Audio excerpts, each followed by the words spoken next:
Hey, what's up mga kalapatid, team kalapatid, team Bambang, team WPFC. At nung linggo nagpahirapan tayo ngayon nung linggo. Pahirapan nung pauwian nung linggo ang daming hindi mga nakauwi. Meron naman mga nakauwi kaso cut off na rin.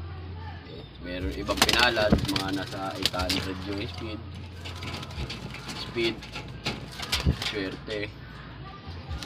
So ito yung akin talaga wala din, hindi rin pinalad pero nakauwi.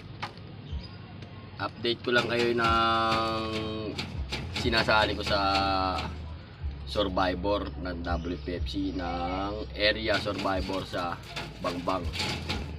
Ito, ayan o.